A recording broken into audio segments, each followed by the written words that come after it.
Buenas tardes a todos. Vamos a dar un tiempo mientras se van conectando y ya en breve comenzamos.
Bueno, buenas tardes a todos. Bienvenidos pues a otra nueva cápsula pediátrica. El día de hoy tenemos una charla bastante interesante a cargo del doctor Diego Urbano Pulido.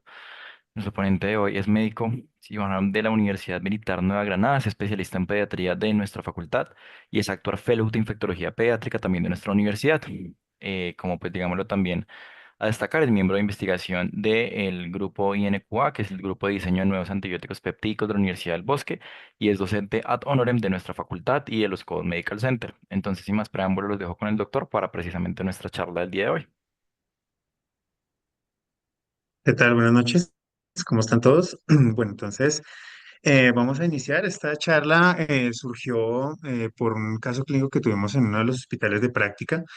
Entonces, quiero que como primera medida podamos iniciar escaneando este QR que les aparece en pantalla. No sé si les aparezca, me confirman ahí. Igual en las siguientes diapositivas va a aparecer. Entonces vamos a comenzar con el caso clínico. Entonces, una paciente de sexo femenino de 3 meses de edad, natural y residente en Bogotá del área urbana, y el motivo de consulta de la paciente era que seguía con fiebre y con diarrea.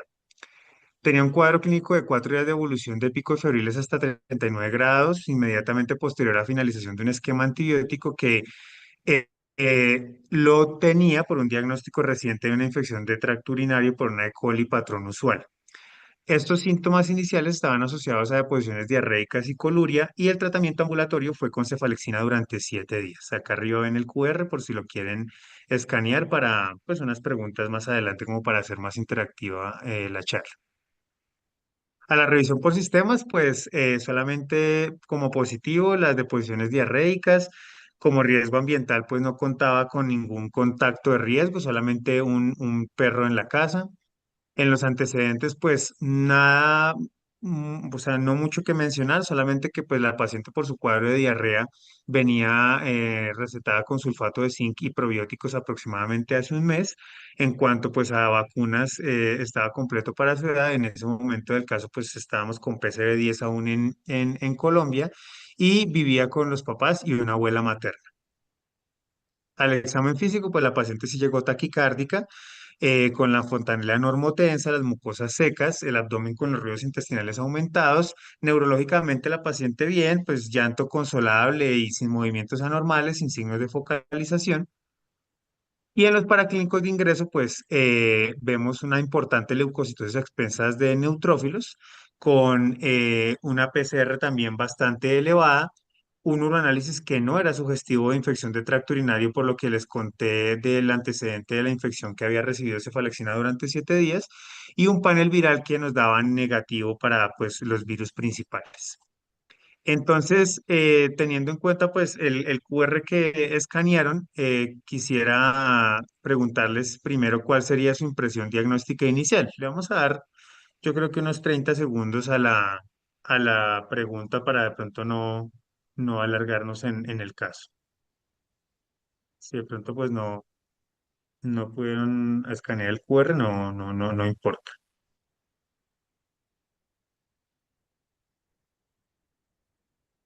Entonces, bueno, los diagnósticos que se plantearon en ese momento, pues era una sepsis de origen a establecer, por lo cual se ordenaban hemocultivos e inicio de terapia antibiótica empírica, o pues una enfermedad diarreica aguda, probable etiología bacteriana, por lo que se ordenaba toma de panel molecular gastrointestinal coprocultivo o manejo expectante, o una infección de tracto urinario parcialmente tratada, ordenar toma de cultivo e inicio de cefalosporina de segunda generación.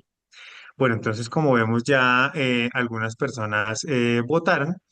Entonces, ¿cuál fue el enfoque de nosotros? Pues un síndrome febril en estudio con una sepsis de origen a establecer, con una neuroinfección a descartar y el antecedente de la infección de tracto urinario, por lo que se ordenó toma de hemocultivo, realización de punción lumbar, posterior inicio empírico de ceftriaxona y se continuó el sulfato de zinc y los probióticos.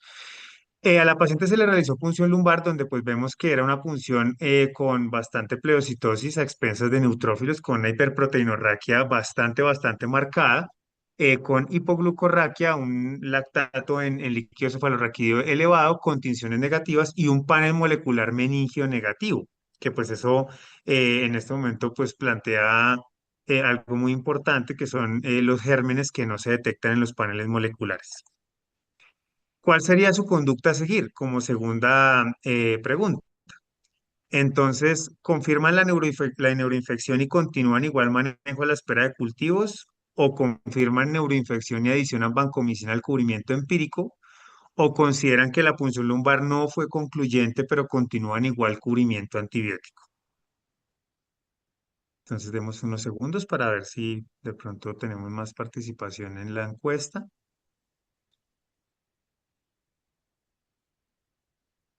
Bueno, entonces la mayoría se van por confirmar la neuroinfección y adicionar vancomicina al cubrimiento empírico, que en sí fue lo que en su momento hicimos.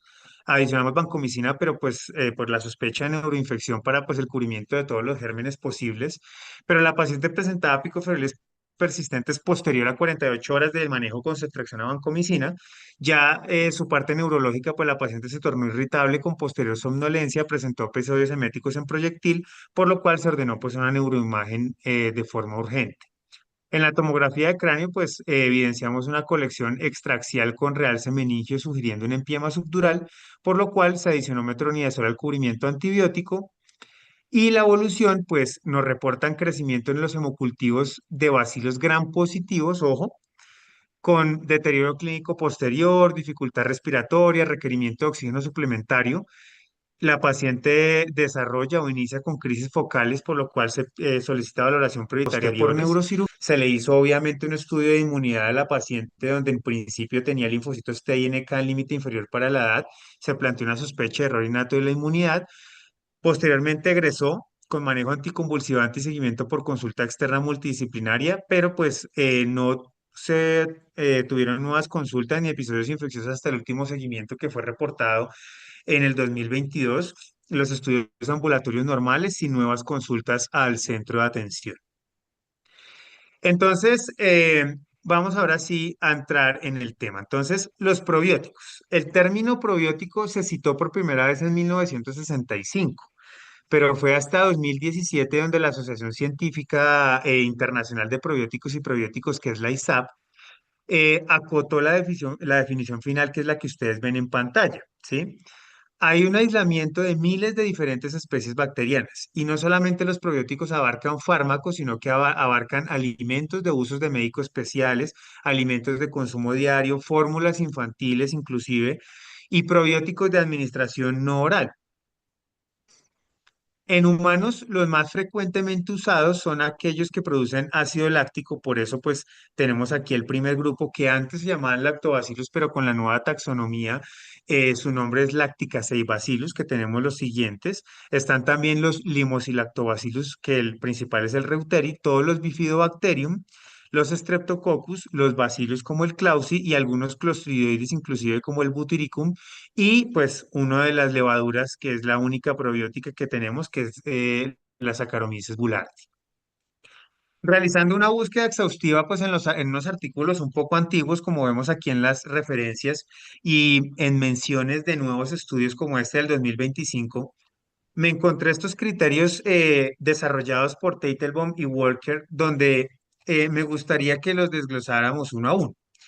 Los probióticos o un probiótico para considerarse que pueda administrarse a un ser humano tiene que ser pues de origen humano, obviamente, que no sean patogénicos por naturaleza, que sean resistentes a la destrucción por procedimientos tecnológicos, a la destrucción por secreciones gástricas y por la bilis, que se puedan adherir al epitelio intestinal, que sean capaces de colonizar el tracto gastrointestinal, que produzcan sustancias antimicrobianas que modulen la respuesta inmune del ser humano y que ejerzan una influencia en las actividades metabólicas humanas.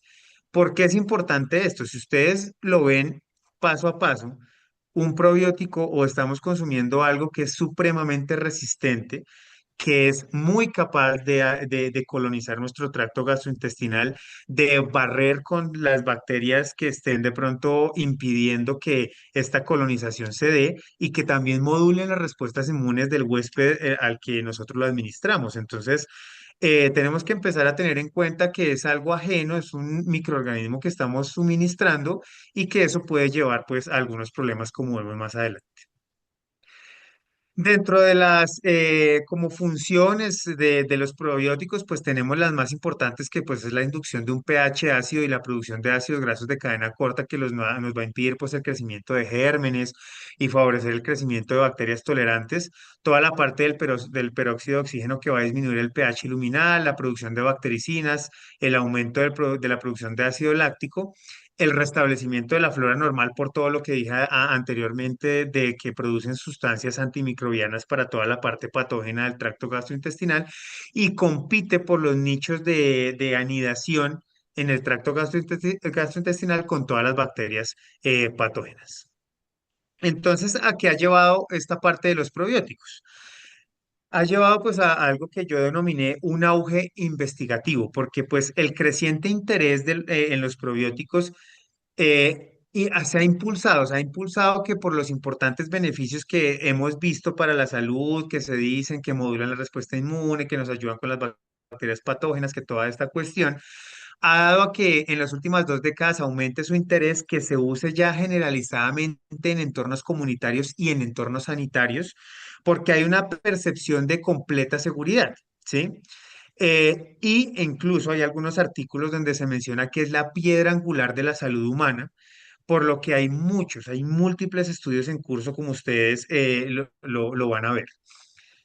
Aquí solamente traje como un barrido de una búsqueda en bases de datos donde vemos que los probióticos se están usando principalmente para trastornos funcionales, en síndrome de intestino irritable, en impactación y estreñimiento, en dolores abdominales funcionales, también en infecciones comunes como prevención de otitis media aguda, de diarrea asociada a antibióticos, que es donde más lo vemos, o en gastroenteritis aguda, o incluso para prevención de infecciones de tracto respiratorio superior, pero también lo vemos en dermatología para el tratamiento del acné, para el tratamiento de caries dental o incluso para decolonización de Staphylococcus aureus. En alergias, para rinitis, para alergia a la proteína de la leche de vaca, también en pacientes en diabetes tipo 1 y tipo 2 para lograr alcanzar un control glicémico más adecuado. En paciente renal, veamos que hay estudios en revistas importantes, sobre todo en síndrome nefrótico, en pacientes con enfermedad renal crónica, en paciente crítico para prevenir sepsis o incluso este estudio que lo vamos a ver más adelante para prevenir la neumonía asociada al ventilador.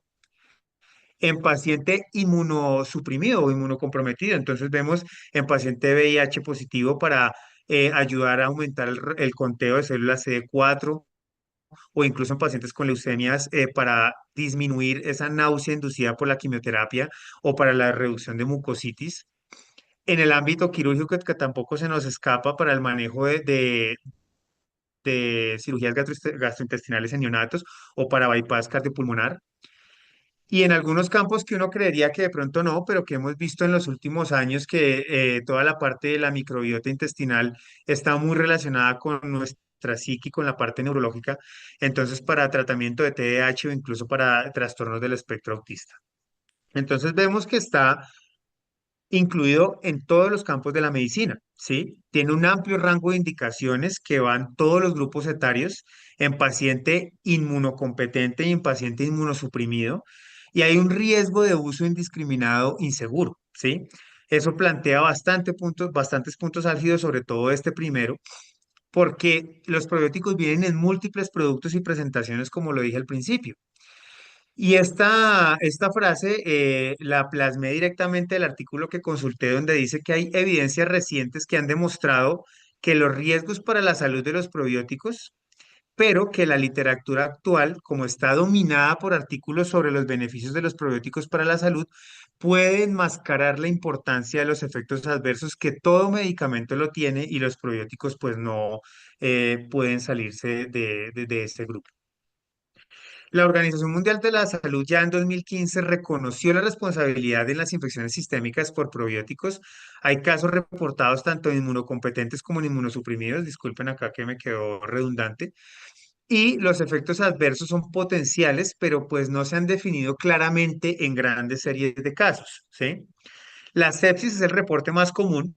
No hay un mecanismo claro, puede ser en extremos de la vida, pacientes pues que tengan inmunodeficiencias congénitas que no se hayan diagnosticado, pacientes en quimioterapia o que tengan algún tipo de alteración de la permeabilidad intestinal, y no hay indicaciones claras en pacientes inmunocomprometidos. En este artículo que es muy interesante, acá les dejo la referencia si lo quieren pues revisar a fondo, vemos en qué lugares o en qué momentos en el ser humano puede el probiótico pues tener un problema. En sepsis, entonces sabemos que en la sepsis hay una infección de base, que va a haber una sobreactivación del sistema inmune, donde se liberan proteínas, se liberan citoquinas, hay una inflamación extensa, los pacientes pueden presentar enterocolitis, perforaciones intestinales, y esto va a predisponer a la invasión por las cepas de probióticos si se administra en esos pacientes, lo que pues puede llevar a fungemia o bacteremia, ¿sí? También hay casos reportados de endocarditis, sobre todo por rhamnosus, por la capacidad que tiene este microorganismo de romper glicoproteínas y su capacidad procoagulante. También tenemos que pues esto pues es más dado en pacientes que tengan pues estos como antecedentes, aorta bicúspide o diabetes mellitus no controlada, pero también vemos que algunos otros lactobacillus como el Paracasei y el Gasseri producen abscesos hepáticos como la infección localizada más común, ¿sí? Por otra parte, en la parte de autoinmunidad, entonces, al haber un aumento de estas interleuquinas, del interferón, del factor de necrosis tumoral alfa, esto nos va a llevar a que haya unos efectos inmunológicos excesivos y que haya un riesgo de autoinmunidad por culpa, pues, de la administración descontrolada de probióticos. Y en alergias cutáneas, en asma y rinitis, se ha evidenciado que hay una sensibilización IgE más frecuente a los alergenos cuando yo tengo un tratamiento prolongado con probióticos, lo que puede complicar pues estas alergias. Algo que me parece interesante y pues como infectólogo siempre estamos hablando sobre la resistencia a antibióticos. Los probióticos portan una gran variedad de genes de resistencia, entonces sobre todo los lactobacilos tienen resistencia a vancomicina en un 89% y a carbapenémicos, sobre todo el imipenem, casi en un 30%. Hay aislamientos de bacteriemias de probióticos con resistencia a meropenem, a cefuroxima, a ceftriaxona, por mecanismos similares encontrados en bacterias patógenas. Estos resistencia a antibiótico pues están albergados en elementos genéticos móviles en los probióticos, en plásmidos y en transposones, afectando múltiples fármacos como vemos, aminoglucósidos, estreptograminas, cefalosporina, los carbapenémicos, las lincosamidas o incluso los macrólidos y las tetraciclinas. Los probióticos tienen genes de resistencia intrínsecos, como el LMR de los lactobacilos que tienen resistencia a más de 20 antibióticos, o los genes VAN A, B, C, D, E, G, que conocemos que pues generan resistencia a vancomicina y teicoplanina en los enterococos, y también se ha evidenciado que han adquirido genes de resistencia, sobre todo a bombas de flujo en los bacteroides, o mutaciones en el lactobacillus rhamnosus GG que confiere resistencia a rifampicina, o mutaciones en transportadores que nos dan multidrogoresistencia por el flujo.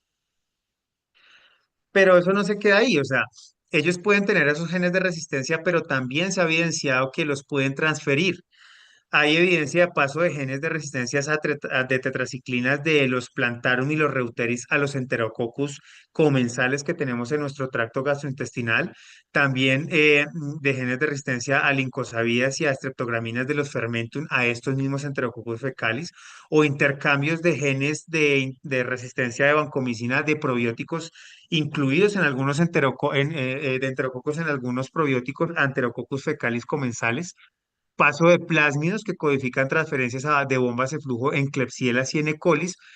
Esto, pues, que nos lleva, a fin de cuentas, a que nuestro resistoma se enriquezca cada vez más y que esto nos predisponga a infecciones multidrogoresistentes. Entonces, ya la lucha contra la resistencia a antibióticos no va a ser en formular el mejor antibiótico para la infección que es, sino también en dejar de formular medicamentos que a lo mejor no tienen una buena evidencia y que podemos solamente dejarlos para los momentos y las enfermedades que son.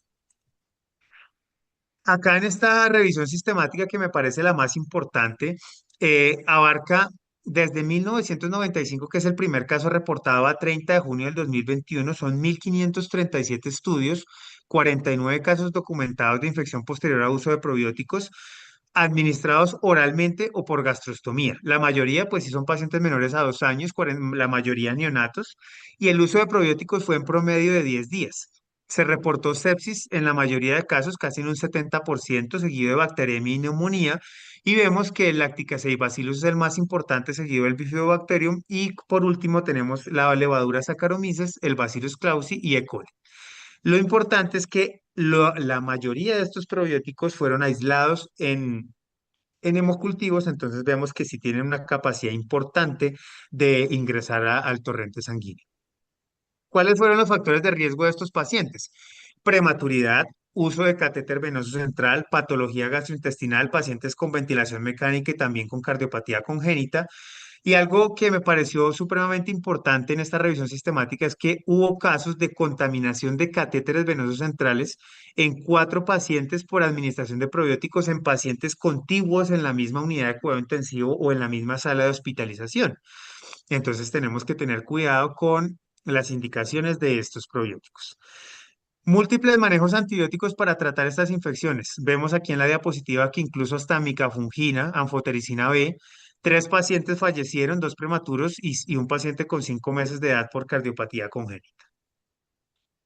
Esto es bastante diciente, esto nos abre una puerta porque se menciona que hay previos metaanálisis que no describían efectos adversos. Los pacientes que se incluían en estos ensayos clínicos eran pacientes sin comorbilidades, pero como ya se está usando de una forma extensa en pacientes con comorbilidades y sin comorbilidades, podemos administrarlos en pacientes con alteración en su permeabilidad intestinal, que esto va a llevar a que sea un problema latente. Por eso se ha subestimado el poder infeccioso de las bacterias probióticas. El uso en paciente crítico. Entonces, tenemos este estudio que es el estudio Prospect, que es el más importante, donde se incluyeron 2.653 pacientes críticamente enfermos. Fue un estudio multicéntrico controlado con placebo. donde se les dio Rhamnosus GG por 10 días de tratamiento, pero no fue superior a placebo en prevención de neumonía asociada al ventilador, ni en incidencia de diarrea asociada a antibióticos, ni tampoco en la prevención de infecciones por Clostridium difficile. Pero sí hubo casos de bacteremia en el grupo probiótico, lo que confirma el riesgo de traslocación en pacientes críticos e inmunocomprometidos. Ojo, que mi mensaje es más hacia estos pacientes. Y se desarrollaron estos criterios clínicos para evaluar el riesgo de sepsis asociada a probióticos. Entonces vemos que entre los criterios mayores, pues tenemos inmunodeficiencia, incluida la desnutrición y el cáncer, o pacientes prematuros y en criterios menores, pues los que vemos ahí en la diapositiva, uso de catéter venoso central, la administración de los probióticos por yeyunostomía o el tipo de probiótico. Pero, para resumirle, finalmente, debemos tener en cuenta cuatro puntos al momento de formular los probióticos. Primero, la manufacturación. Los probióticos pues vienen camuflados como suplementos dietarios que muchas veces escapan de la farmacovigilancia. No hay como unos requerimientos formales en demostrar seguridad, en demostrar pureza previo a la comercialización, lo que lleva a que hayan inconsistencias en su preparación. Segundo, debemos considerar el riesgo-beneficio y siempre formular bajo la premisa de la evidencia, porque sí hay unas indicaciones, ¿vale? No usar en pacientes con inmunodeficiencias, no usar en pacientes que estén críticamente enfermos y siempre, que esto es uno de los mensajes que quiero que se lleven, es que debemos preguntar en nuestros antecedentes, incluirlo en nuestros antecedentes, en nuestra historia clínica, sobre la ingesta de probióticos, sobre todo en nuestros pacientes que lleguen con síndromes sin foco, con síndromes infecciosos, síndromes febriles sin foco claro, y todo paciente con sepsis y una sepsis de difícil manejo y con un antecedente de toma de probióticos debe sospecharse pues que estén bajo infección por estos microorganismos. Pero la idea pues de la conferencia no es que pues salgamos a quemar todos los probióticos que hayan en las farmacias porque sí existen indicaciones claras y con evidencia. Ahí un eslogan es cepa específica, indicación específica. Entonces, aquí les traigo las referencias más recientes por las guías de la Organización Mundial de Gastroenterología y la EFSGAN, donde en gastroenteritis aguda incluso, valga la aclaración, ellos mencionan que la evidencia es baja y la recomendación es débil. Para gastroenteritis aguda se recomienda el Rhamnosus GG, el Saccharomyces boulardii y el Lactobacillus reuteri, la cepa DSM 17938, pero quiero hacer acá la aclaración que estas dos entidades internacionales no recomiendan el Bacillus clausi como tratamiento para la gastroenteritis aguda. En prevención diarrea asociada a antibióticos, también una evidencia moderada con una recomendación fuerte. El GG es el que más tiene evidencia, pero iniciando al mismo tiempo que el antibiótico, igual que el Saccharomyces boulardii. En prevención de enterocolitis necrosante hay evidencia baja con recomendación débil. La EFSGAN recomienda el Rhamnosus GG y la Organización Mundial de Gastroenterología recomienda el Lactobacillus reuteri y también se recomiendan combinaciones de lactis con infantes. En tratamiento de cólico del lactante, que también es una evidencia baja con recomendación débil, se recomienda el Reuteri y el Lactis, pero aclarando que solamente en lactantes que tengan lactancia materna exclusiva. Aquellos pacientes que están alimentados con fórmula láctea, no hay una evidencia de que puedan a tener como una evidencia de adecuado tratamiento con estos probióticos. Y aclarar que la EFSGAN no recomienda que estos probióticos se den como preventivo para el cólico del lactante, solamente como un manejo ya de cuando el cólico del lactante ya está instaurado. Quise traer esta guía que es la más reciente, es una revisión sistémica, revisión de la literatura donde se publicó en noviembre del 2025 en México. Es una guía ibero-latinoamericana de práctica clínica para el uso de bióticos en gastroenterología, patología y nutrición pediátricas, donde se hace énfasis en las cepas probióticas específicas respaldadas y tiene un alto peso metodológico y un enfoque basado en evidencia robusta y contextualizada. Puede ser la revisión de la literatura más importante que se ha publicado pues, en los últimos años. incluyendo 150 ensayos clínicos aleatorizados controlados.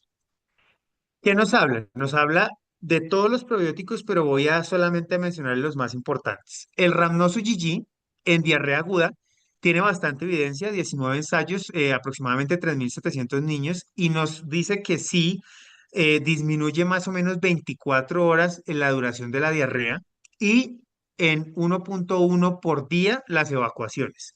Esto, una recomendación fuerte con un grade moderado a alto. La levadura Saccharomyces boulardii también 28 ensayos clínicos con 3.500 niños disminuyen 1.06 la duración de la diarrea y también disminuye más o menos en 0.42 días el vómito. Una recomendación fuerte con un grade alto. Y el Bacillus clausi que tiene solamente 10 ensayos clínicos, 15 comparaciones donde no hubo resultados en disminución de la diarrea, no consideran que haya un beneficio clínico, por lo cual es otra revisión sistemática, otra guía que no recomienda el Bacillus clausi como tratamiento de la diarrea aguda. Aquí quise traerles, pues, en el mercado colombiano, cuáles tenemos. Estos son los que incluyen ya sea Rhamnosus gigi, ya sea Saccharomyces boulardii, ya sea Lactobacillus reuteri.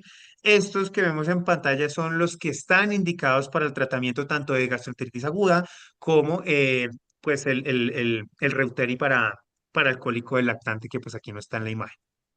Y estos que pues son los que incluyen algunos probióticos que no están indicados ni por la Organización Mundial de Gastroenterología, ni por la EFSGAN, ni por la Guía Ibero-Latinoamericana de Probióticos.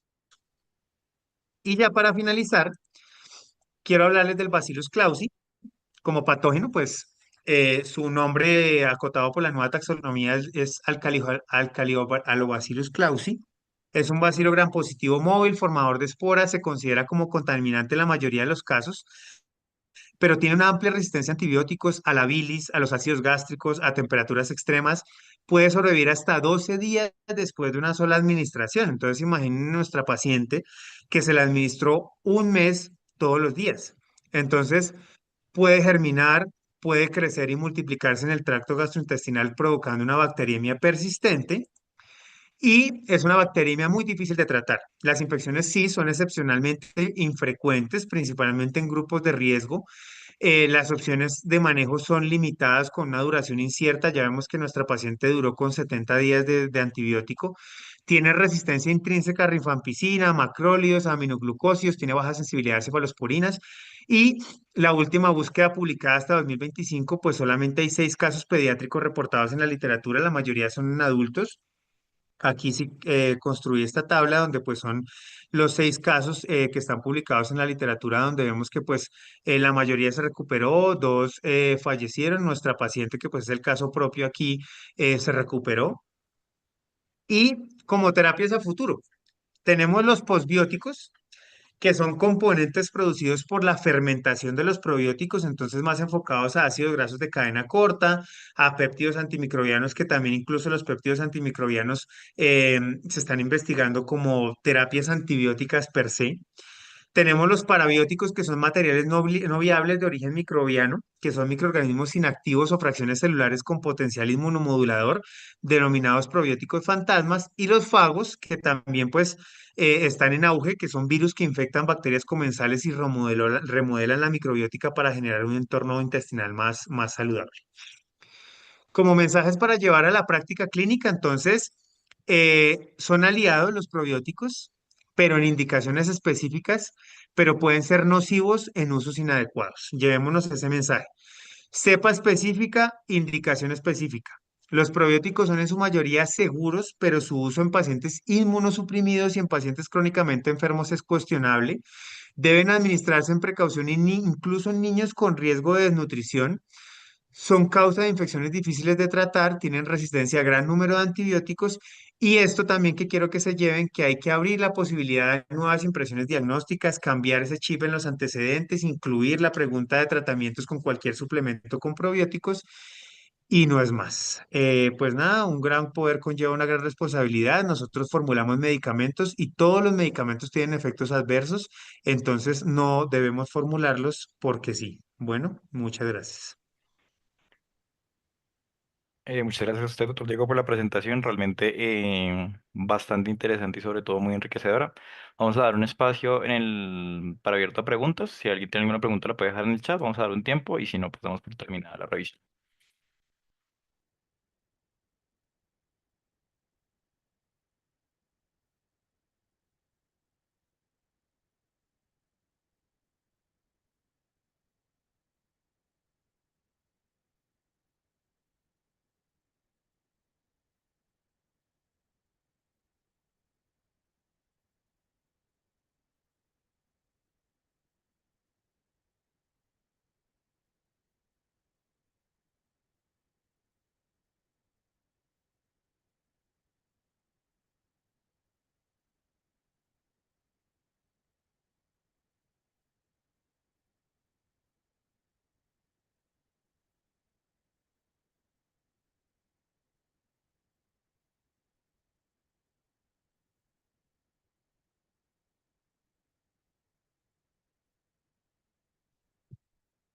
Bueno, por el momento no tenemos preguntas entonces muchas gracias por su tiempo, bastante interesante la charla porque realmente es algo que se está formulando indiscriminadamente a día de hoy. Creo que se conocen más los posibles beneficios que los posibles riesgos, aunque pues digamos los escasos, pero potencialmente fatales. Muy enriquecedora, la verdad, muchas gracias.